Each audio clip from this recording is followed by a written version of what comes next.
Hello and welcome to this class. आप लोगों को मैं ये बता देता हूँ कि हमारी सीक्वेंस एंड सीरीज का लास्ट क्लास है, तो नेक्स्ट लेक्चर में हम नया टॉपिक शुरू करेंगे। हमारे पास जो बचा है इसमें एक्सरसाइज नंबर 6C बची हुई है, तो 6C में से कुछ सिलेक्टेड क्वेश्चंस मैं आपके साथ करता हूँ और रिमेनिंग क्वेश्चंस आपके होंगे होमवर्क। ठीक है। इसके अलावा 6B में लास्ट लेक्चर कट हुआ था, तो तब मेरे पास दो एग्जांपल्स रह गई थी। 6B के एक्सरसाइज से दो क्वेश्चंस रह गए थे, क्वेश्चन नंबर 21 एंड 24 जो मुझे आपके साथ करना था वो भी करवा देता हूँ, और इसके अलावा 6C में से जो मैंने सिलेक्टेड क्वेश्चंस निकाले वो करवा देता हूँ। तो जो रिमेनिंग क्वेश्चन है 6C के, वो आपको खुद अटेम्प्ट करने हैं, वो आपकी होमवर्क है। उसके अलावा मैंने आपसे कहा है कि एडिशनल क्वेश्चन बैंक में से जो बच्चे करना चाहते हैं वो क्वेश्चंस करें, अपने पास अटेम्प्ट करें, क्वेश्चन सीखे। नहीं हो रहे तो मेरी नोटिस में लाए, उनको इसमें हेल्प करेंगे। जितने क्वेश्चंस वो कर पाएंगे, जितने वो ज्यादा क्वेश्चंस करेंगे उतना बेटर है। तो जितना टाइम और बाकी सब सब्जेक्ट के हिसाब से आप देख लीजिए कि आप कितने क्वेश्चंस उसमें अटेम्प्ट कर सकते हैं, तो कर लीजिए। उसमें कुछ अच्छे क्वेश्चंस भी है तो आपको कर लीजिए। तो अभी हम शुरू करते हैं अपने पास। आज हमें क्वेश्चंस ही करने हैं, कॉन्सेप्ट नया कोई नहीं है। तो आइए हम करते हैं शुरू अपने पास आज का। ठीक है,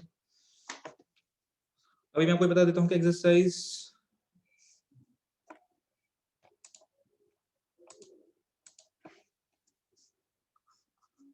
6B से जो क्वेश्चंस बचे थे मेरे पास, जो मैं लास्ट लेक्चर में नहीं करवा पाया,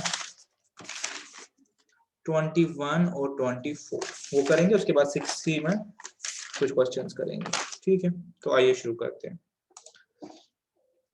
सम ऑफ इनफाइनाइट जीपी इज, ठीक है, एक जीपी दिया गया है 14 -2 -2/7 -2/49 टू इन्फिनिटी। वहीं से लिखा है कि इनफाइनाइट जीपी है, दिया हुआ है, ये दिया हुआ। इसका मुझे सम निकालना है।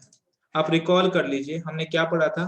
हम तभी एक इनफाइनाइट जीपी का सम निकाल पाएंगे जब हमारे पास r लेस देन 1 हो। यहाँ पे एक बार r कोशिश करेंगे देखने की। -2/14 कितना आया, -1/7, तो इज इक्वल टू -0.14। याद होगा आपको मैंने आपसे क्या डिस्कस किया था कि अगर मेरा वैल्यू -1 और +1 के बीच में फ्लक्चुएट कर रहा है, जीरो को छोड़ के, जीरो आपका आर नहीं हो सकता, जीरो को छोड़ के, तो क्या है मेरे पास, इसका मैं सम टू इन्फिनिटी निकाल सकता हूँ। अगर इसके बाहर है मेरे पास तो मैं नहीं निकाल सकता। तो इस पर्टिकुलर केस में मैं निकाल सकता हूँ, बिकॉज मेरा जो आर है वो -1/7 आ रहा है। ठीक है, आ रहा है, हमने यहाँ पे देखा है हमारे पास आ रहा है। अब कैसे निकालेंगे, a इज इक्वल टू 14। हर अपने टेस्ट कैसे करना होता है, दो बार, मैंने आपको ये भी सिखाया हुआ है। अगर -2/14 करेंगे तो इज इक्वल टू -1/7, और अगर 2/7 को डिवाइड बाय -2 करेंगे इज इक्वल टू 2/7 इंटू -1/2, तो हो गया -1/7। इसके से मेरा r इज इक्वल टू -1/7। तो अब आपको सिंपली फॉर्मूला पुट करनी है। कैसे करेंगे, s to infinity is equal to a divided by 1 minus r। ठीक है, ये 14 हो गया, नीचे 7 -1 8/7 हो गया। 14 इंटू 7, ये 8/7 हो गया। 14 इंटू 7/8 करेंगे इसको। ठीक है, ये 4 हो गया, ये 7 हो गया, is equal to 49/4 is equal to 4 is equal to 4 12 जार 48।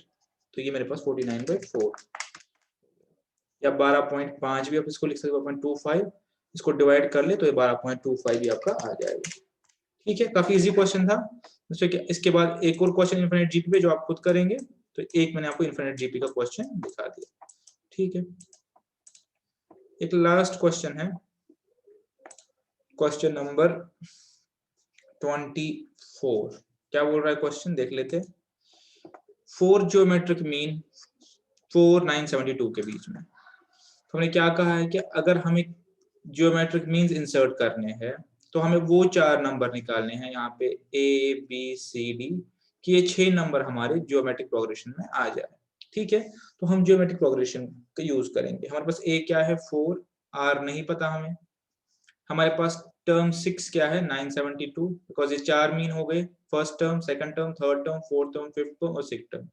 ऐसे अगर करना चाहे तो देख लीजिए, टर्म 1 मेरे पास 4, टर्म 6 मेरे पास 972, यहाँ पे टर्म 2 नहीं पता, टर्म 3 नहीं पता, टर्म 4 नहीं पता, टर्म 5 नहीं पता, बस इतना पता है कि इनका डिवीजन इक्वल है। ठीक है, इनका डिवीजन इक्वल है। तो अब मुझे बताया टर्म किसके बराबर होता है, a इंटू आर 5, ये पता है आपको, a मेरे पास 4 है और 5, r को 5 बार पावर करना है, 1 2 3 4 5 इज इक्वल 972, a मेरे पास 4 आ गया, r5 इज इक्वल 972,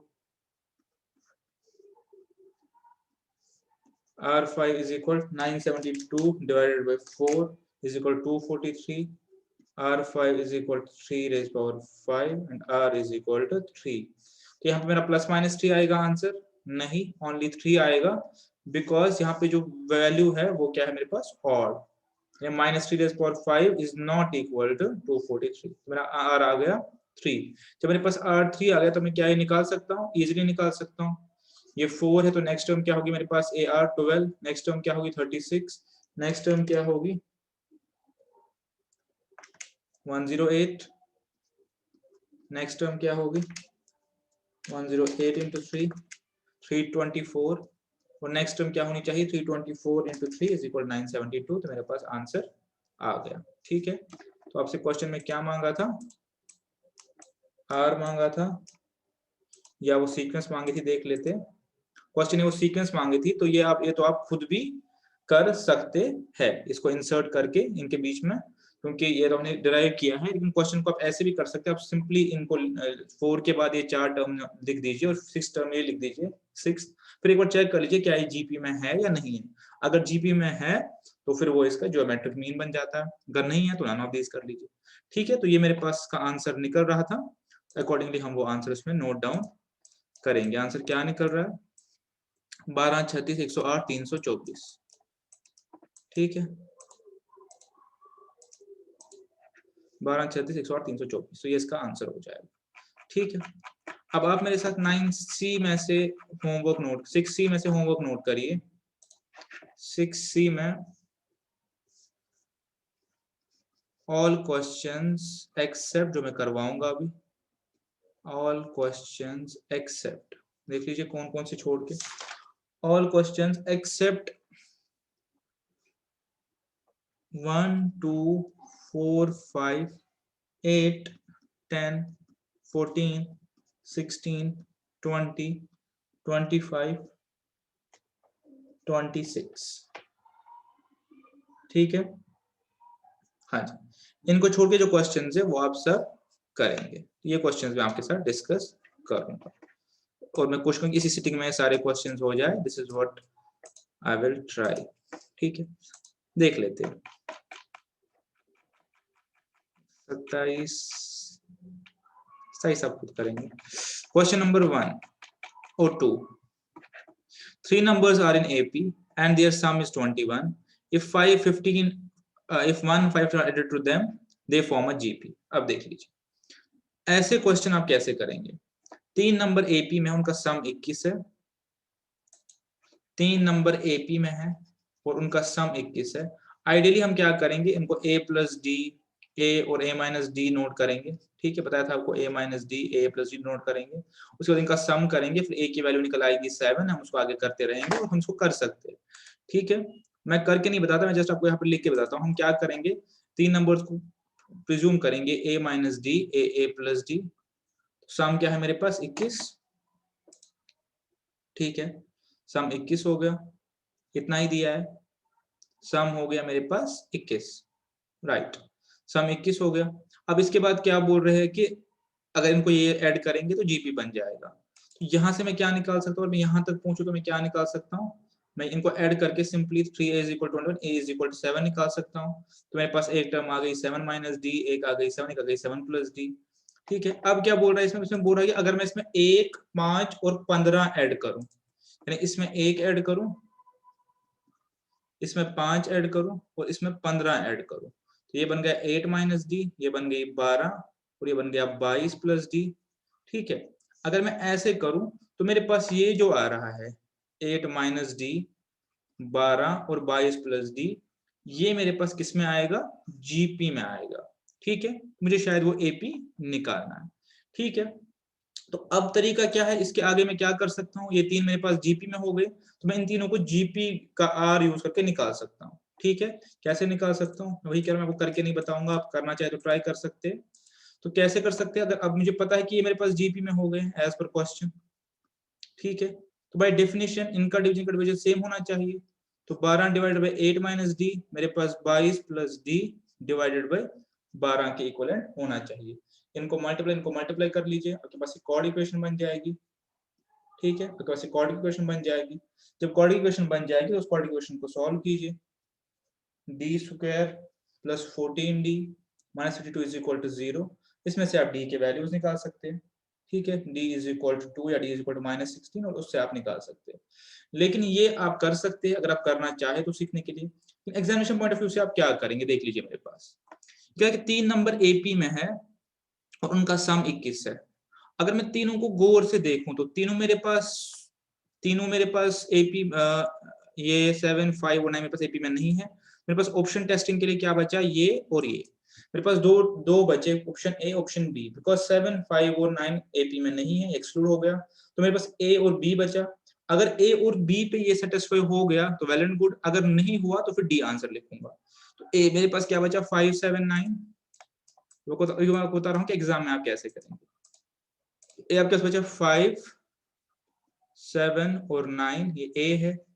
बी आपके पास क्या था, बी आपके पास था 9, 5, 7, 9, 5, 7, और सी आपके पास क्या था, 7, 5, 9, 7, 5, 9, डी आपके पास है 9। अब गौर से देखिए, कंडीशन 1 क्या है कि एपी में होने चाहिए, कंडीशन 1 हो गई क्वेश्चन की। कंडीशन 2 क्या हो गई, सम इज इक्वल 21 होना चाहिए, दूसरी कंडीशन हो गई। और तीसरी कंडीशन क्या हो गई, एडिशन वाली, अगर मैं इसमें 1, 5 और 15 ऐड करूं, 1, 5 और 15 ऐड करूं, रिजल्टिंग प्रोग्रेशन जीपी में होनी चाहिए, रिजल्टिंग जीपी में होनी चाहिए। ट्राई करते हैं, क्या ये एपी में है, यस। क्या ये एपी में है, नो। ये एपी में है, नो। और नन अभी चल सकता है, नन कभी हमें नहीं पता, नन आंसर हो सकता है। तो इसका मतलब मेरे पास ये और ये ऑप्शन पहले ही हट गया, मुझे एक्सप्लोर करनी नहीं है। अगर ये मेरा आगे तक चला तो वेल एंड गुड, नहीं चला तो मैं नन को ओके करूंगा। दूसरा देखते हैं क्या इनका सम 21 है, 5, 7 और 9 का। यस, इनका सम 21 है, पूरा हो गया ऑप्शन। ये तो पहली ऑप्शन खत्म हो गए, नन अभी चल सकता है। तीसरा, अगर मैं 1, 5 और 15 ऐड करूं, इसमें 1 ऐड कर लीजिए 6, इसमें 5 ऐड कर लीजिए 12, इसमें 9 ऐड कर लीजिए 24। क्या रिजल्टिंग जीपी में है, बिल्कुल जीपी में है, तो मेरे पास ये इसका आंसर आ गया। अगर यहाँ पे मैं जीपी में नहीं आता, यहाँ मुझे क्रॉस आता सपोजली, तो मैं इसको टिक कर लेता। ठीक है, तो ये आपके पास तरीका है ऐसे क्वेश्चंस करने का। बाकी अगर आप क्यूरियोसिटी के लिए सॉल्व करना चाहते हैं तो वो मैं आपको बता दिया, आप उसको फिर ऐसे अप्रोच कर सकते हैं। वैसे आपका d इज इक्वल 2 जब आएगा, d इज इक्वल 2 आएगा, तो अब यहाँ पे आपका 6 बन जाएगा। ठीक है, यहाँ पे आपका 12 बन जाएगा, यहाँ पे आपका 24 बन जाएगा। क्या इसका कोई और सोल्यूशन भी है, हाँ जी है, जीपी बनाने के लिए। वो क्वेश्चन बोल रहा है -16 इसका सोल्यूशन है, तो क्या -16 पे करके देख लेते हैं। अगर मैं 8 माइनस -16 करूं तो ये 24 बन गया, ये 12 बन गया और ये 6 बन गया, तो 24, 12 और 6 भी बन सकता है। तो वैसे भी आपका जीपी बन जाएगा। सारी कंडीशन सेटिस्फाई हो गई, सारी कंडीशन सेटिस्फाई हो गई, तो मेरे पास ये जो आंसर रहेगा 5, 7 और 9 रहेगा। ठीक है, मेरे पास जीपी अराइव हो गया अपने पास, मैं इसमें से अब सोल्यूशन निकाल सकता हूँ। ठीक है, ये देख लीजिए, मेरे पास एपी क्या था, 7 माइनस डी, 7 और 7 प्लस डी। मेरे पास डी की वैल्यू 2 आ गई है, तो मैं इसको 5, 7 और 9 कर सकता हूँ। अल्टरनेटिवली मैं इसको करता हूँ 7 माइनस -16, वो 23 हो गया, ये 7 हो गया minus.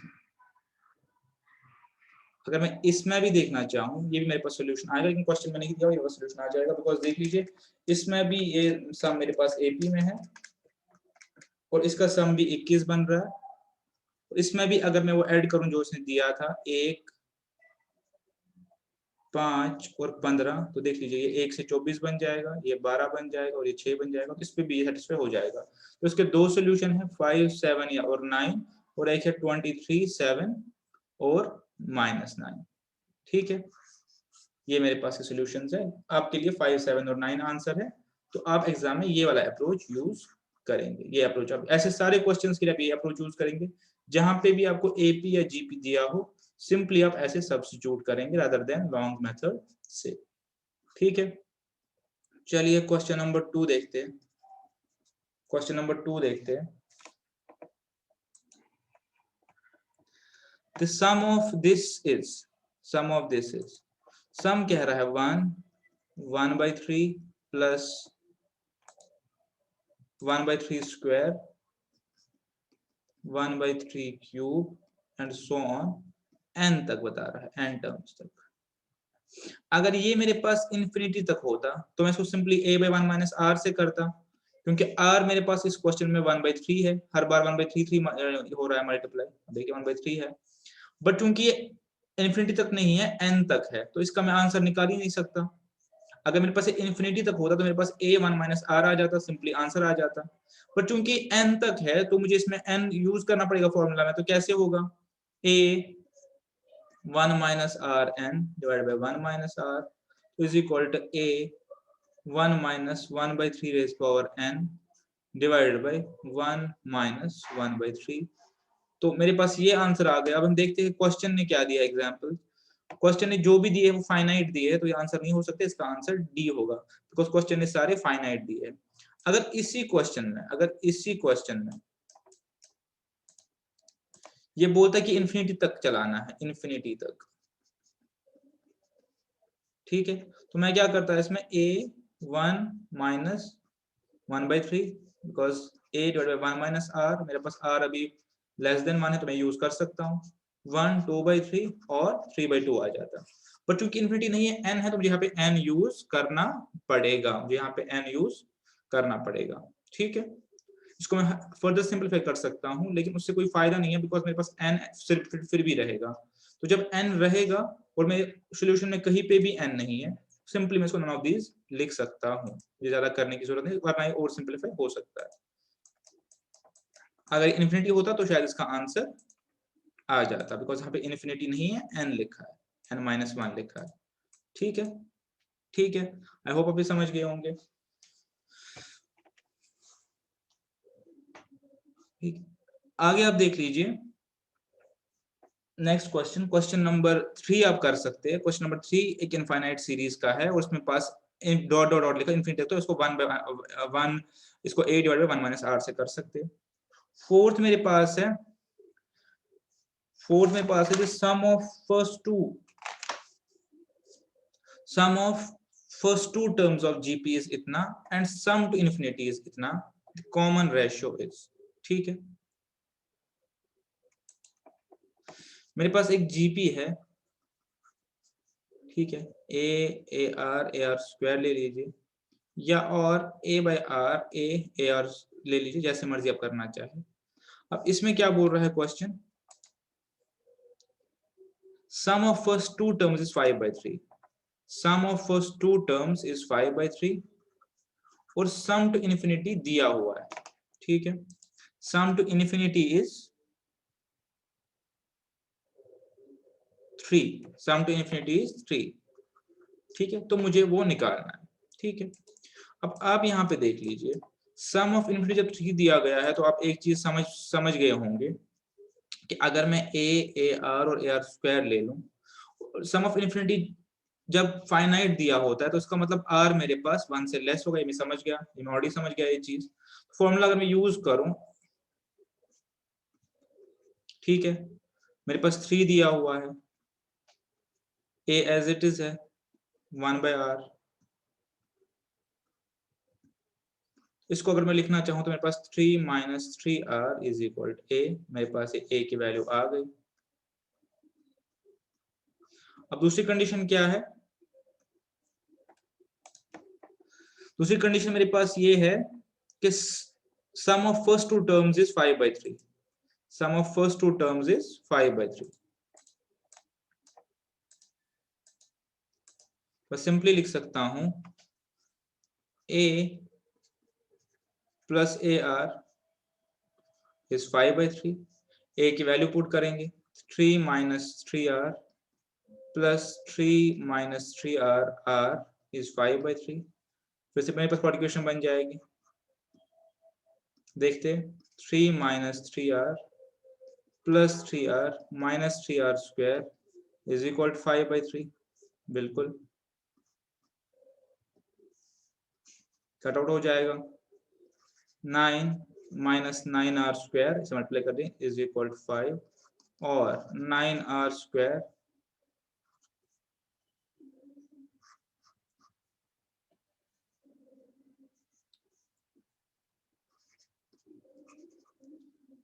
Four is equal to 9R square. R square is equal 4/9। तो R is equal plus minus 2/3 because ये इसका स्क्वायर रूट हो जाएगा। ठीक है, तो ये मेरे पास इसका आ गया सोल्यूशन। ऐसे हम इसको अप्रोच करेंगे इस क्वेश्चन में। मेरे पास SN दिया हुआ था, उससे मैंने वैल्यू निकाल ली A की। उसके बाद दूसरी कंडीशन थी A प्लस AR वाली, वो भी मैंने यूज कर ली। अब चाहे तो ये यूज कर सकते हैं, चाहे तो ये यूज कर सकते हैं। जब मेरे पास वैल्यू आ गई R की, तो क्वेश्चन शायद R ही मांग रहा था, तो और कुछ आगे करने की जरूरत नहीं है। अगर मैं चाहूं तो मैं इसकी यूसेज से ये वाली AP बना भी सकता हूँ। A और AR की वैल्यू पुट कर लीजिए तो आप इसमें AP बना सकते हैं। ठीक है, ठीक है।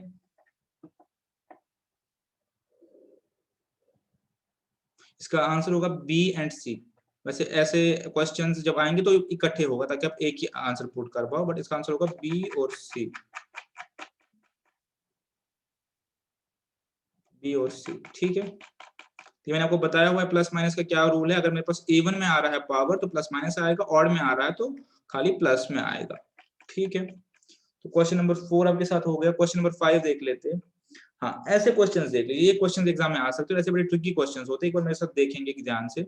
If P, Q and R are in AP and X, Y and Z are in GP, then this term is equal। बड़े ध्यान से देखेंगे, बहुत ध्यान से देखेंगे ऐसे क्वेश्चंस। ये मेरे पास है क्वेश्चन नंबर 5। ठीक है, क्वेश्चन नंबर 5 है मेरे पास है।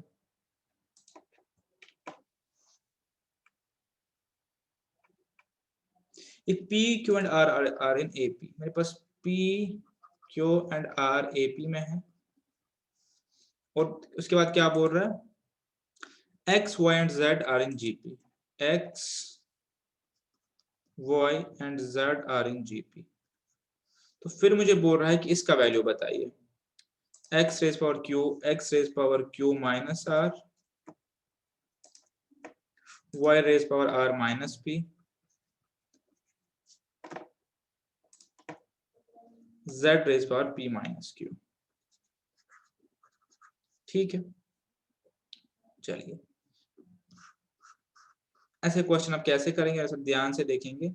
इसको भी रहने दीजिए, इसको मैं बाद में सिंप्लाई करूंगा। मैं देखूंगा मेरे पास क्या यहाँ से कुछ निकल रहा है। ये कह रहा है कि P, Q और R AP में है। P, Q और R AP में है। सबसे सिंपल AP आप ले लीजिए, कौन सी है, 1 2 3। ठीक है, तो मैंने क्या किया, P, Q एंड R के वैल्यूज असाइन कर लिए। मैंने कहा P, Q and R AP में है।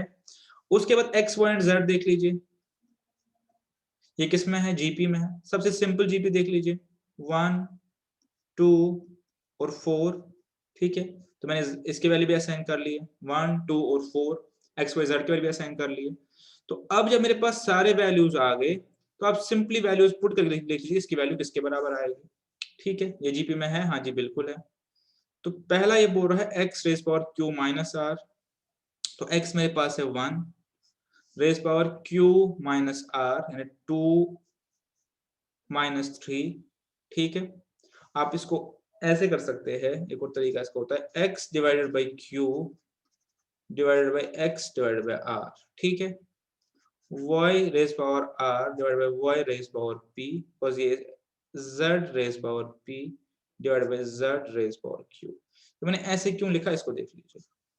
लॉ ऑफ इंडिसेस में आप ये चीज पढ़ेंगे कि अगर मेरे पास 2 raise power 4 divided by 2 raise power 3 आ गया, सपोज कैसे लिखूंगा मैं, 2 इंटू 2 इंटू 2 इंटू 2, नीचे 2 इंटू 2 इंटू 2, तो मेरे पास 2 ही आ गया। मेरे पास 3 raise power 3 divide by 3 raise power 1 आ गया, तो मैं इसको कैसे लिखूंगा, 3 इंटू 3 इंटू 3 डिवाइड बाई 3, मेरे पास 3 रेज पावर 2 आ गया। इन शॉर्ट मैं इसको कैसे लिख सकता हूँ, 3 3 माइनस 1 3 2, उसको लिख सकता हूँ 3 3 डिवाइडेड बाई 3। ये चीज मैंने यहाँ यूज की, मेरे पास x raise power q minus r है, यानी x q minus r times है, इसका मतलब x q टाइम्स है divided by x r times, तभी x q माइनस r आ गया। ठीक है, अब यहाँ पे वैल्यूज पुट कर लीजिए तो आसानी होगी। x 1 है, q 2 है, तो 1 इंटू 1 1 स्क्वायर हो गया। तो पूरा लिख लेते हैं पहले ताकि कोई चीज मिस ना हो जाए।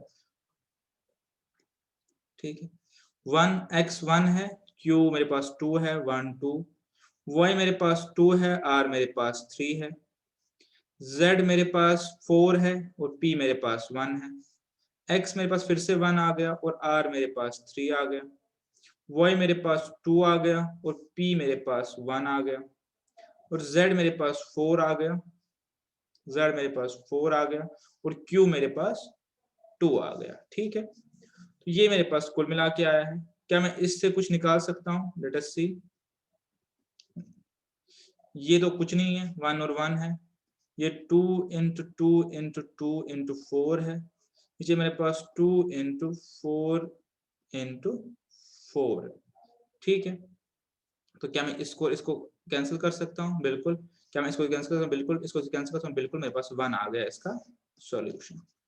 ठीक है, तो रादर देन सॉल्व करने के बजाय और उसके बाद पुट करने के बजाय वैल्यूज मैंने सिंपली क्या किया इस केस में, मैंने इनके वैल्यूज असाइन कर दिए। बिकॉज मेरे पास पी क्यू आर एपी में था, एक्स वाई जेड जीपी में था, मेरे पास सबसे सिंपल एपी सबसे सिंपल जीपी लेके मैंने इसका वैल्यू असाइन करके इसको सॉल्व कर दिया। ठीक है, अगला देखते हैं। ऐसे क्वेश्चंस बहुत है, आप ट्राई करेंगे खुद भी। क्वेश्चन नंबर 5 हो गया। क्वेश्चन नंबर 6 मेरे पास होमवर्क में गया हुआ है। क्वेश्चन नंबर 8 देख लीजिए। x y are in gp and this is equal, okay, x y and z are in gp and this is equal, जो भी ये आ रहा है ये इक्वल है, then this is equal। ये देख लीजिए ध्यान से, कह रहा है x y और z gp में है, x y और z gp में है।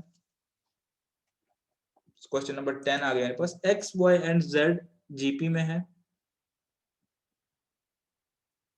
क्वेश्चन नंबर 8, ठीक है, ये जीपी में है।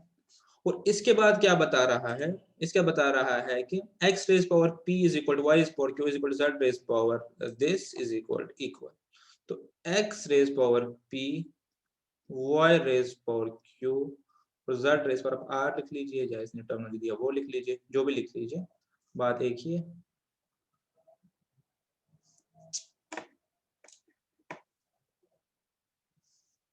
ठीक है, दोनों में से कोई भी लिख लीजिए, उससे हमें फर्क नहीं पड़ेगा। ये इक्वल है, ठीक है, ये ठीक है, अब इक्वल है। तो उसके बाद हमें क्या, हमसे क्या मांगा गया, हमसे कोई टर्मिनोलॉजी का वो मांगा गया है, X Q minus R Y R minus P and Z, फिर से वही चीज है। हमसे मांगा गया है 1 by P 1 by Q and 1 by this, किसमें 1 by P 1 by Q and 1 by R, इनका रिलेशनशिप क्या है। सबसे पहले हम वैल्यू असाइन करेंगे। अगर मैं x को वैल्यू असाइन करूं 2, इसको असाइन करूं 4 और इसको असाइन करूं 8, कर सकता हूं। इसे और सिंपलीफाई करना हो तो 1 2 और 4 भी असाइन कर सकता हूं। ठीक है, बिल्कुल कर सकता हूं 1 2 और 4, चाहे 1 2 4 पे कर लीजिए पहले, या उस पे कर लीजिए, हम हमेशा सेम सॉल्यूशन पे पहुंचेंगे। तो अगर मैंने वैल्यू असाइन कर लिया तो मेरे पास x क्या आ गया 1, मेरे पास y क्या आ गया 2, मेरे पास z क्या आ गया 4। तो अब देख लीजिए x raise power p, that means 1 raise power something. ठीक है, पूरा लिख लेता हूं ताकि आप कोई स्टेप मिस नहीं करो, आप इसको अच्छे से समझो। मेरे पास ये टर्मिनोलॉजी है, x raise power p is equal to y raise power q is equal to z raise power r। मुझे p क्यू r की वैल्यू नहीं पड़ा, तो that means 1 raise power p।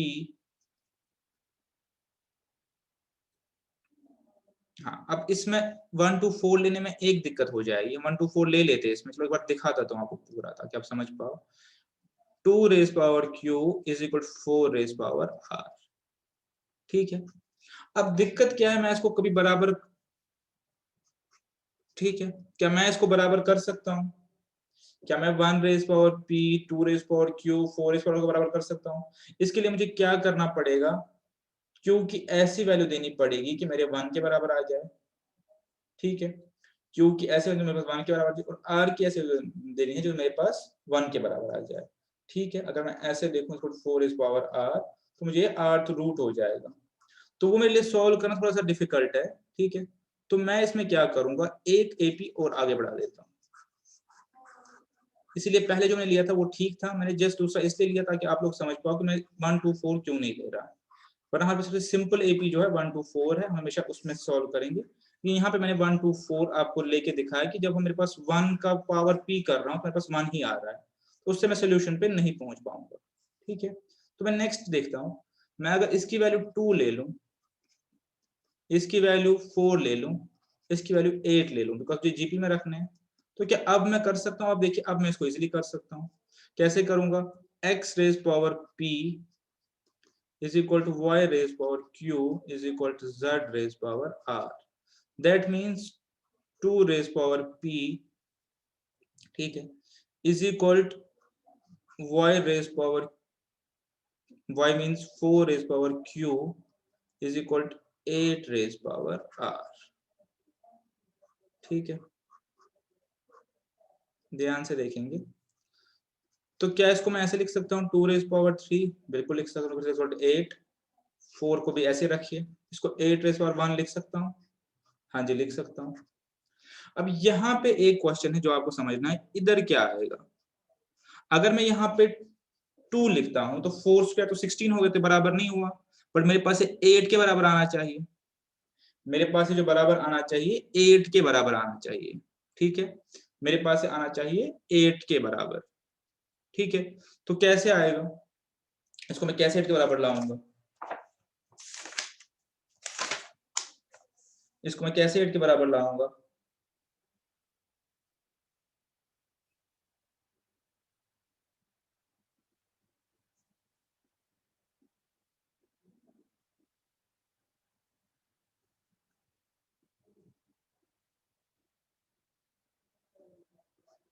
ठीक है, एक बार देख लीजिए, क्योंकि मेरे पास अगर ये वैल्यू आ गई, अगर मेरे पास ये वैल्यू आ गई, तो मेरे पास पी क्यू आर तो आ गया, मेरा क्वेश्चन सॉल्व हो गया। तो अब मैं ट्राई कर रहा हूं कि इसको मैं कैसे 8 के बराबर ले लूं, ठीक है। तो आप इसको सिंपली देखिए कैसे कर सकते हैं, आप दोनों में से कोई एक इक्वेशन को उठा लीजिए, 4 raise power x is equal to 8, या तो इसको उठा लीजिए, इसमें क्या करिए, ये मेरे पास 2 रेज पावर 2 x हो गया, ये मेरे पास क्या हो गया, 2 रेज पावर 3 हो गया, ठीक है, ये इक्विवेलेंट है मेरे पास। या इस साइड से भी मैं ये कर सकता हूँ, यहाँ से मैं कर, दोनों साइड से मेरा सोल्यूशन सेम निकलेगा। मेरा इंटेंशन क्या है कि मैं 4 का ऐसा पावर निकालूं कि 8 के बराबर आ जाए, उससे क्या होगा, उससे ये होगा कि मेरे पास पी क्यू आर की वैल्यू आ जाएगी, ठीक है। तो अब अगर मैं फिर से इसको गौर से देखूं, इसको गौर से देखूं, तो 2 रेज पावर एक्स, ठीक है, 2 रेज पावर 2 एक्स हो गया, इज इक्वल टू 3 हो गया, और मेरे पास 2x 3 के बराबर हो गया, x मेरे पास 3/2 के बराबर हो गया, तो ये मेरे पास 3/2 के बराबर हो गया, ठीक है, मेरे पास आ गई वैल्यूज।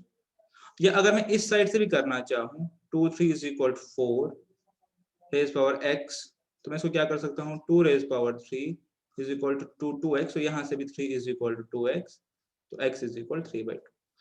खैर मेरे पास ये 3/2 आ गया, ठीक है। तो मेरे पास p की वैल्यू आ गई, q की वैल्यू आ गई, r की वैल्यू आ गई। अब 1/p 1/q 1/r की वैल्यू निकाल लीजिए, और देख लीजिए वो मेरे पास किस में आ रहा है, एपी में आ रहा है, जीपी में आ रहा है, या किस में आ रहा है। 1/p मेरे पास 1/3, 1/q मेरे पास 1/3/2 विच इज इक्वल टू 2/3, और 1 ठीक है इज इक्वल टू 1, ये मेरे पास आ गया। तो खैर जो नेट मेरे पास निकला इसमें से, वो निकला 1/3, 2/3 और 1, ठीक है, जो कि मेरे पास सिंपली किसमें है, एपी में है, ठीक है। इस पॉइंट को एम्फेसाइज करता हूं ताकि आप इसको समझ पाए, लॉ ऑफ इंडिसेस में ज्यादा बेटर तरीके से समझ पाएंगे। 4⁻³ को हम कैसे लिख सकते हैं? इसको हम वैसे भी लिख सकते हैं 2 2, ठीक है, 2⁻² इसको लिखा, और इसको क्यूब लिख के इसको 1/2 और पावर कर सकते हैं, बिकॉज ये 3/2 ही हो गया। तो अब ये देख लीजिए क्या 8 के बराबर आ जाएगा मेरे पास? नहीं, देखिए क्या मेरे पास 8 के बराबर आ रही है टर्मिनोलॉजी। अब देखिए कैसे करेंगे। अगर मैं इसको स्क्वायर बना दूं, स्क्वायर रूट बना दूं, 2 मेरे पास है ही और 3 भी मेरे पास है, तो 2⁻³ इज इक्वल 8। तो कुल मिला के मैं इसको इधर से करूं या यहां से करूं, मेरे पास इसकी वैल्यू 3/2 ही आएगी। तो बस मेरे पास पॉइंट ये था कि मुझे इसमें से जो वैल्यूज है वो निकाले, वैल्यूज निकल गई तो 1/p 1/q और 1/r निकालना कोई डिफिकल्ट टास्क नहीं था। ठीक है, ध्यान से देखेंगे। आप चाहे तो 4 8 16 ले सकते हैं, आप चाहे तो जो मर्जी ले लीजिए, आप चाहे तो उसको ले सकते हैं। तो मेरे पास पी क्यू आर की वैल्यू भी आ गई, मेरे पास सारी वैल्यूज आ गई।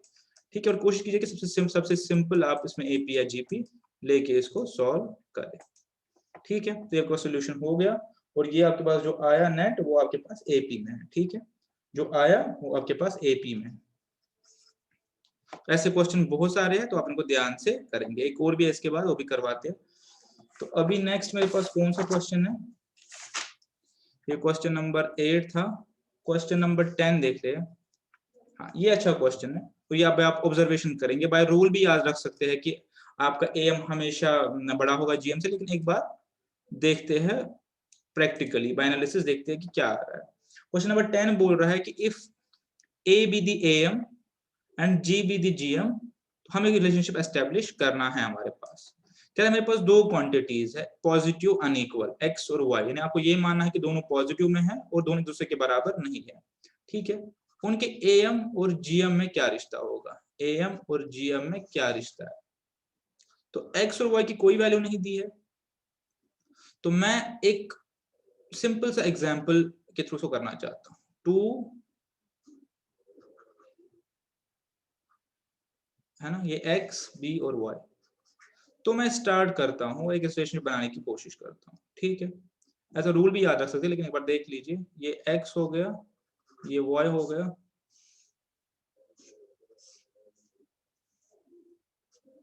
am और gm। अब मैं x की वैल्यू पॉजिटिव है, अनइक्वल है, तो मैं 2 और 3 से शुरू करता हूँ। ठीक है, 2 और 3 से शुरू करता हूँ। 2 और 3 का मेरे पास क्या आएगा? अर्थमेटिक मीन 2.5, और जियोमेट्रिक मीन आपको पता है x है, तो ये आपको ऑलरेडी पता हुआ है, ये कैसे निकालेंगे?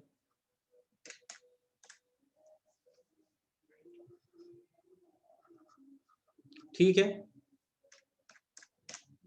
ये मैंने कैसे निकला ज्योमेट्रिक मीन, आपको समझ आया होगा कि मुझे बीच में एक इंसर्ट करना है ऐसा कि ये आपस में दोनों किस में आ जाए ज्योमेट्रिक प्रोग्रेशन में आ जाए। इसका मतलब x/2 is equal to 3/x और x² is equal to 6, x is equal to √6। इन दोनों का प्रोडक्ट इनटू रूट यहाँ पे लिख देता हूँ ताकि आपको बाद में रिकॉल ना करना पड़े। ठीक है, तो आपने देखा कि ये am इससे थोड़ा सा बड़ा है। ठीक है, अगर मैं ऐसे करूं,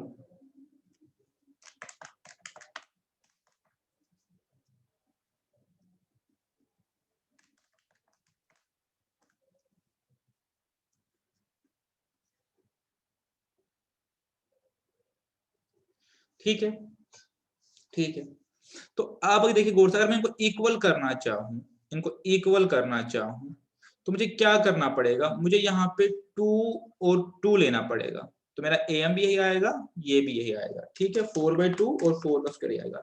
लेकिन क्वेश्चन की रिस्ट्रिक्शन क्या है कि मुझे पास इक्वल नहीं है, अनइक्वल है, पॉजिटिव अनइक्वल है, क्वेश्चन की रिस्ट्रिक्शन है।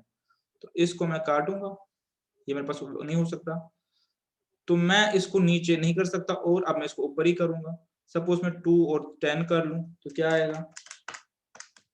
6 आएगा, और इनका ये निकालना चाहूं तो 4.47 आएगा जीएम। 2 और 100 कर लूं,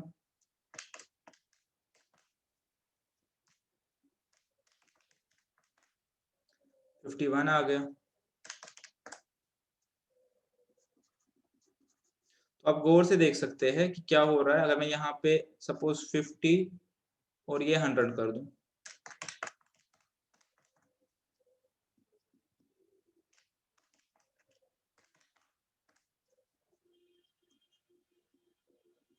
अगर आप गौर से देखिए मेरा एम जो है हमेशा ग्रेटर देन जीएम है, बिकॉज पॉजिटिव अनइक्वल है। अगर मैं इसको इक्वल कर दूं, अगर मैं एक्स और वाई को इक्वल कर दूं, तो वहां पे अगर आप देखेंगे गौर से 2 और 2 सपोज कर दूं, तो मेरा ये जो आएगा एम और यही मेरा आएगा जीएम भी। जो क्वेश्चन की रिस्ट्रिक्शन जो थी पॉजिटिव अनइक्वल थी, तो मेरा हमेशा एम आएगा बड़ा किससे, जीएम से, जो मैं यहाँ पे आपको दिखा रहा हूं। ठीक है, ये भी हो गया। चलिए अब हम क्वेश्चन नंबर 14 की तरफ आते, जो मैंने नेक्स्ट क्वेश्चन आइडेंटिफाई किया हुआ है। क्वेश्चन नंबर 14 की तरफ आते। क्वेश्चन नंबर 14 क्या है, अ सम ऑफ 6240। काफी इजी क्वेश्चन है, वैसे आप खुद भी कर सकते हैं। ठीक है, एक बार करके बताता हूँ। सम ऑफ इतना is paid in 30 installment such that each installment is 10 more than preceding installment. ठीक है, कह रहे कोई इंस्टॉलमेंट में दे रहा हूँ ए, नेक्स्ट ए प्लस 10, फिर a प्लस 20, फिर a प्लस 30, ऐसे ऐसे करके मैं इंस्टॉलमेंट्स दे रहा हूँ। कि हर इंस्टॉलमेंट में मैं क्या कर रहा हूँ, मैं हर इंस्टॉलमेंट्स में 10 रुपए बढ़ा रहा हूँ, और ऐसा करके मैं 30 इंस्टॉलमेंट दे रहा हूँ, 30 EMI दे रहा हूँ। और इतना EMI देके मैं टोटल कितने पैसे लोन वे ऑफ कर रहा हूँ, 6240। तो हमें क्या निकालनी है, इंस्टॉलमेंट निकालनी होगी। ठीक है, ए निकालना है। तो अगर गौर से देखें कौन सी प्रोग्रेशन है, अर्थमेटिक प्रोग्रेशन है, where A is unknown and D is equal 10। But S to 30 हमें पता है किसके बराबर है, n by 2 2a plus n minus 1 D पता है, डी भी हमें पता है, n नहीं पता, n निकालना है। 2a 2a पता है हमारे पास, n 30 है, ये 29 हो गया, इंटू 10 290 हो गया। थोड़ा सा सिंपलीफाई कर रहा हूँ, उसके बाद यहाँ से वैल्यू पुट करूंगा। 6240 वी नो 15 2a प्लस 290। इसको सॉल्व अगर करना चाहूँ, मेरे पास a आ गया 63, एंड आई होप कि आप ये खुद सॉल्व कर पाएंगे। सिंपल इक्वेशन, मान वेरिएबल है तो आप इसको सॉल्व कर पाएंगे। मेरे पास वैल्यू आ गया 63। ठीक है, तो अर्थमेटिक प्रोग्रेशन पे एक प्रैक्टिकल एग्जाम्पल बनाई थी मैंने।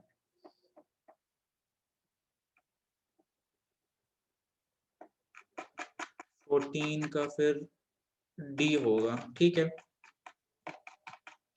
ठीक है, एग्जामिनेशन हॉल में भी आपने देखना है गौर से कि आपको लग रहा है कोई नहीं है तो कोई नहीं, अगर अपने लॉजिक ठीक लगाया है तो डी भी आंसर हो सकता है, ऐसा कोई दिक्कत नहीं है। हमारे पास बहुत सारे केस में भी डी आंसर आ रहा है।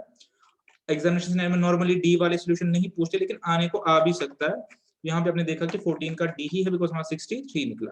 अपने लॉजिक सही चलाने, लॉजिक सही यूज करने, उसके बाद आंसर जो मर्जी आए उसकी तरफ आपने नहीं देखना, बस कॉन्फिडेंटली आपको जब किया हुआ है तो आपका ठीक होगा।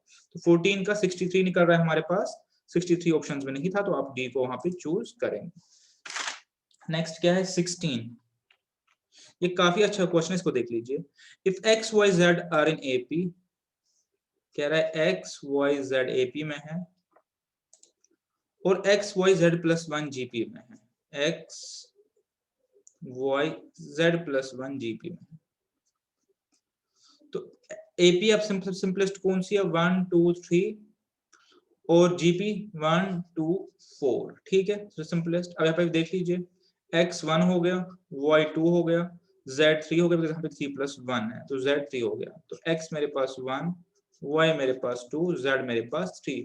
और क्वेश्चन कंडीशन सेटिस्फाई हो गई, एक्स वाई जेड एपी में है और एक्स वाई और जेड प्लस 1 जीपी में है। ठीक है, अब आगे क्या चाहता है क्वेश्चन हमसे, ये सब जीपी में है, तो मुझे बताना इनमें से कौन सा ठीक है। मेरे पास 3 ऑप्शन दिए और 4 दिए, टेस्ट कर लेते। X minus z square is equal to 4x। दूसरा क्या दिया है,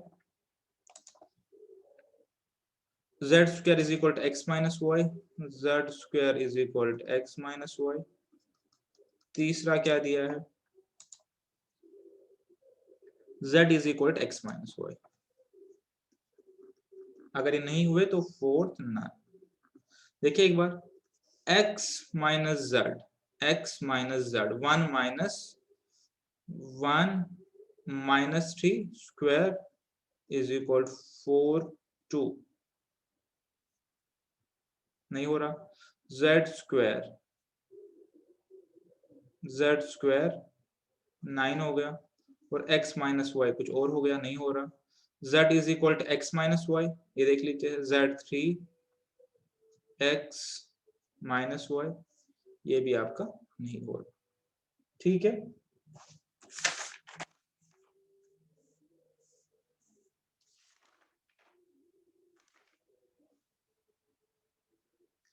ठीक है जी। तो हमने ये सारी कंडीशन सेटिस्फाई करके देख ली। ये आपके पास 4x, एक बार फिर से देखते हैं, क्या ये तो नहीं हो रही, ये तो नहीं हो रही। 1 - 3 स्क्वायर 4x1 है, तो शायद ये मेरे पास लग रहा है हो रही है।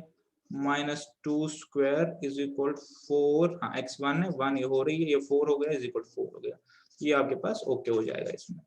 ये आपके पास यहाँ पे 4x था, तो ये 4 1 है, 4 2 नहीं, x इज इक्वल टू 1। ठीक है, हमने सिंपली क्या किया, x y और z की वैल्यूज है साइन की, उसके बाद इक्वेशन में डाल के देखिए हमारे पास कौन सा सोल्यूशन सेटिस्फाई हो रहा है। अगर हम इसको सॉल्व करना चाहेंगे तो हमें ये सब एस्टेब्लिश करने में बहुत टाइम लगेगा, और हमें ये भी नहीं पता कि तीनों में से कौन सा एस्टेब्लिश करना है। हम तीनों के रिलेशनशिप निकाल के उनको आपस में करते रहेंगे तो हम सोल्यूशन तक कभी नहीं पहुंच पाएंगे। तो बेटर ये है कि हम ऐसे इसको करके अपना सोल्यूशन तक आ जाए। ठीक है, नेक्स्ट क्वेश्चन देख लेते हैं।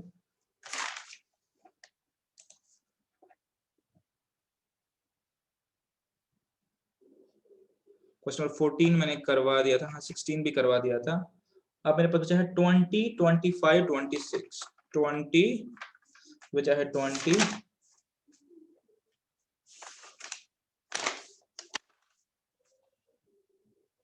25 और 26। एक 29 और 30, ये जो है 27 28 और 30, बहुत ही आसान से क्वेश्चन है, आप इजीली कर सकते हैं। 29 और 30 हमारे पास जो क्वेश्चंस है वो हमारे पास टाइम वैल्यू ऑफ मनी में भी है, कंपाउंड इंटरेस्ट में भी है, तो वैसे भी कर सकते हैं। उसके बाद मेरे पास जो यहाँ पे बचा है बस 20 25 26 बचा है। 20 देखिए एक बार, if term 4 is x, term 10 is y, term 10 is 16। क्या कह रहा है, एक जीपी है जिसका term 4 is x, term 4 is x, term 4 is x, term 10 is y, lastly क्या है, term 16 is z। ठीक है, क्या आप इसको यहाँ पे कुछ कर सकते हैं? हाँ, term 4 is equal to a, नहीं पता, r3 is equal to x, a r9 is equal to y, और a r15 is equal to z। ठीक है, यहाँ तक तो हम कर ही सकते हैं, यहाँ तक हम कर सकते हैं। अब क्वेश्चन क्या बोल रहा है, अब क्वेश्चन बोल रहा है इसमें से कुछ टर्म्स दी है, क्या उनमें से कौन सा ट्रू है। हम, ठीक है, या तो आप ऐसे करेंगे, और अदरवाइज आप एक जीपी लेंगे प्रॉपर, इसमें ए आप लेंगे से 1 और आर लेंगे 2। इसके बेसिस पे आप इनका एग्जैक्ट वैल्यू भी निकाल सकते हैं। कैसे निकालेंगे, आप एग्जैक्ट वैल्यू निकाल सकते हैं सिंपली,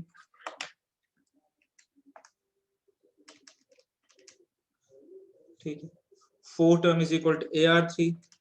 तो अगर आप इसको लिखना चाहे इसे AP को, तो आप ऐसे 1 2 4 8 एंड सो ऑन, तो आप टर्म 4 इसमें 8 निकाल सकते हैं, या फॉर्मूला से भी निकाल सकते हैं 1 2 rays power 3 and so on.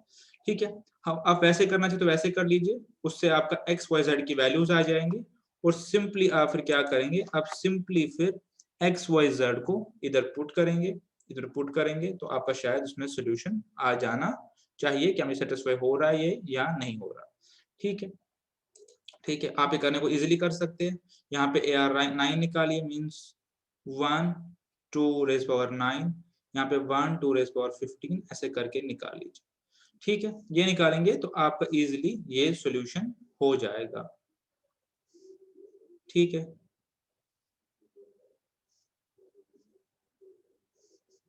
वैसे फिर कर करके जो होगा तो उसका आंसर देखिए 2y is equal to z plus X, यानी 29 is equal 3 plus 15, that means 18 is equal to 18।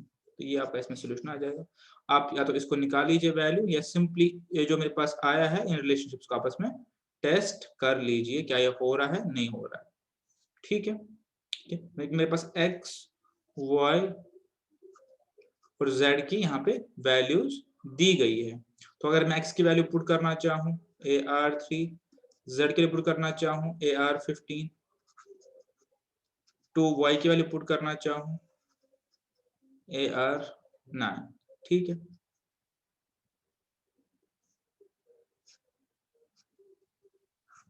ठीक है, AR9 इंटू AR9। तो अगर मैं देखना चाहूँ तो यहाँ पे देखिए हो रहा है आराम से सॉल्व। बाकी आप वैल्यूज निकाल के कर लीजिए तो ज्यादा इजी हो जाएगा। ये तो ये मेरे पास आ गया, दो बार है मेरे पास, तो ये मेरे पास आ गया ए स्क्वायर R18, ये मेरे पास आ गया A square R3 plus 15 is equal A square R18। तो इन शॉर्ट जैसे कर ले ऐसे कर ले, ये मेरे पास अपना सेटिस्फाई इक्वेशन हो रही है। ठीक है, ठीक है,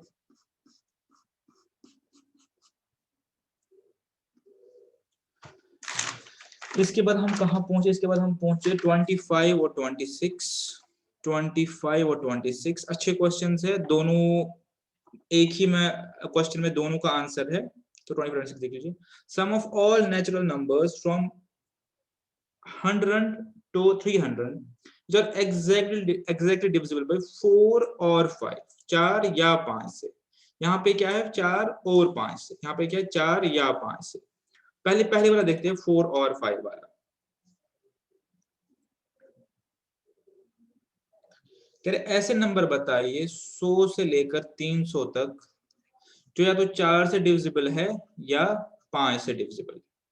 ठीक है, एक तरीका तो क्या है, आप 100 से लेकर नंबर्स नोट करना शुरू कीजिए। सपोज 100 आपको पता है डिविजिबल है 4 से भी 5 से भी। नेक्स्ट मेरे पास कौन सा आएगा 104, 104 मेरे पास किससे डिविजिबल है 4 से। नेक्स्ट कौन सा आएगा मेरे पास 105, इनका से 5 से डिविजिबल है। तो ऐसे करके आप लिख सकते हैं। अगर मैं आपको थोड़ा सा दिखाना चाहूँ ये क्वेश्चन, उसके बाद बताऊंगा फॉर्मूला से कैसे करेंगे, तो आप इसको ऐसे कर सकते हैं। बहुत सारी चीजें आपकी लॉजिकली हो जाती है विदाउट कोई फॉर्मूला, जहाँ पे आप बस दिमाग लगा सकते हो। आप एक ऐसे टेबल बनाइए, सिंपल सा टेबल है, हमें पता है 100 से लेकर 300 तक ले जाना है। तो यहाँ पे आप वो नंबर जो डिविजिबल बाय 4 हो, डिविजिबल बाय 5 हो और डिविजिबल बाय बोथ हो। ठीक है, अगर मैं 100 को देखूं 100 खुद, तो 100 मेरे पास मुझे पता है डिविजिबल बाय 4 भी है और डिविजिबल बाय 5 भी है।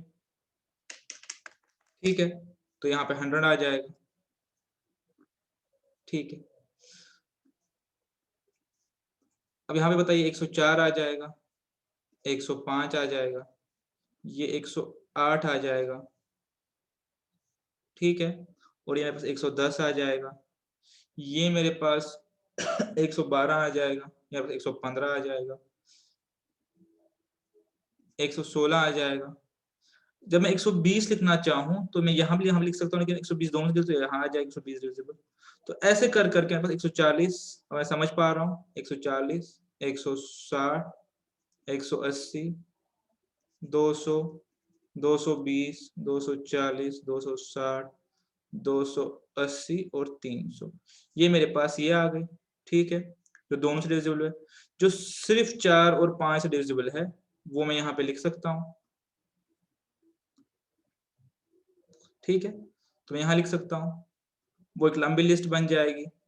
ठीक है, कहाँ तक मैं ऐसे देखूंगा 300 तक, ऐसे यहाँ में एक लिस्ट बनाऊंगा 300 तक, उसमें से बट मैं ये वाला एक्सक्लूड करूंगा। ठीक है, तो अब पॉइंट क्या है, क्या मैं इसको ऐसे करूंगा एग्जामिनेशन हॉल में, नहीं करूंगा। मैं सिंपली क्या करूंगा, वो सब डिजिट्स को ऐड कर दूंगा जो 4 से डिविजिबल में है, इधर आ गए। सबको करूंगा जो 5 से डिविजिबल पे है, ठीक है, ऐसे भी करूंगा। इसमें क्या होगा, यहाँ पे जब मैं 4 वाले सारे निकालूंगा और 5 वाले सारे निकालूंगा तो उसमें से ये वाले कॉमन चले गए, कि इसमें भी आ गए, इसमें भी आ गए, इनको फिर माइनस करूंगा। तो मैं कैसे करूंगा, sum of all numbers divisible by 4 जो 100 और 300 के बीच में है, sum of all number divisible by 5 जो 100 और 300 के बीच में है, माइनस करूंगा ये कॉमन नंबर्स, बिकॉज इसमें उसमें चले गए, तो बस मेरे पास सोल्यूशन आ जाएगा। देख ले एक बार,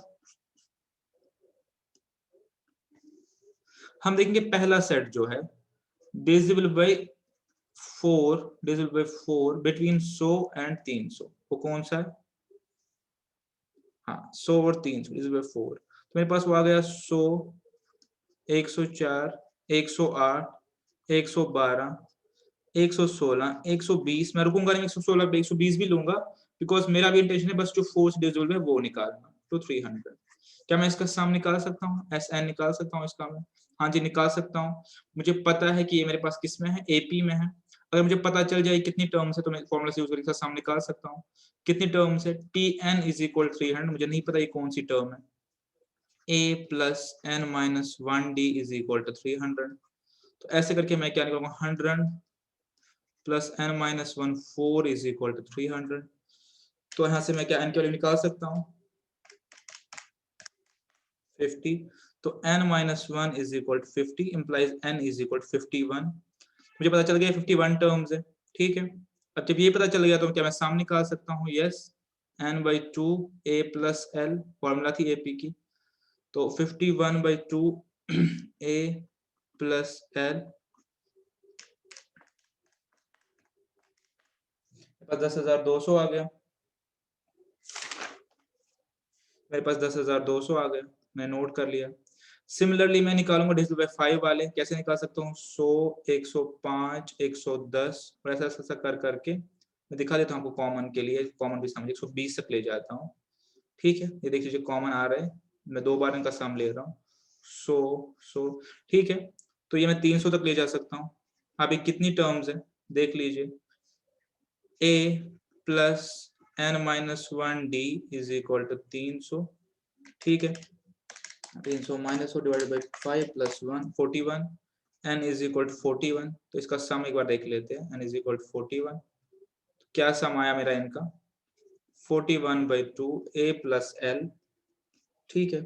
400 डिवाइडेड बाई 2 इंटू 41, तो मेरे पास ये आ गया 8200। बट अब इसमें दिक्कत क्या हो गई, क्या कुछ ऐसे नंबर चले गए जो डिविजिबल बोथ है, डिविजिबल बाय 4 एंड 5, तो यहाँ भी आ गए, यहाँ भी आ गए, मैं वैसे नंबर्स निकाल लेता हूँ, तो वो इसमें से लेस कर दूंगा, मेरे पास सोल्यूशन आ जाएगा। तो वो नंबर्स कौन से पता है आपको, 100, 120, 140, 160, ये है। n निकालता हूँ, क्या है मेरे पास, a plus N minus 1d is equal to 300 कौन सी टर्म है इस एपी में, तो 100 plus N minus 1 20 is equal to 300, मेरे पास 11 टर्म्स आ रही है, ठीक है, बस 11 टर्म्स आ रही है। तो अब इसका मैं निकालता हूँ सम, सिंपली 11 बाई 2 400 आ गया 2200, इसको ध्यान से देखिए 2200, ये 2200 मेरे पास क्या है,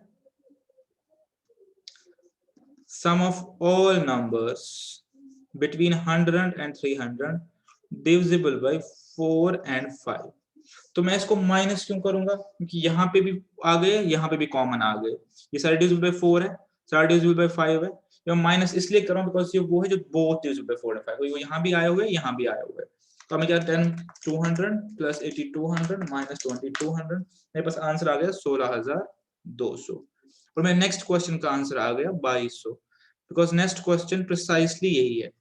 क्या है next question, sum of all natural numbers from 100 to 300 exactly divisible 4 and 5, जो 4 and 5 से divisible हो, तो उसका आंसर 2200 ही है। अगर आप क्वेश्चन को अलग से करना चाहते हैं तो कर सकते हैं, आंसर वही है। तो अलग से उस क्वेश्चन का आंसर यहाँ से शुरू हो रहा है कि मैं ऐसे नंबर्स को एनालिस्ट करता हूँ, 100, 120, 140, 160, तो बोथ डिविजिबल 4 and 5 है, जो 4 and 5 दोनों से डिवाइड हो सकते हैं, तो यहाँ पे से n निकालना चाहो तो निकाल सकता हूँ, जो ऊपर निकाला है a plus n minus 1 D is equal to 300।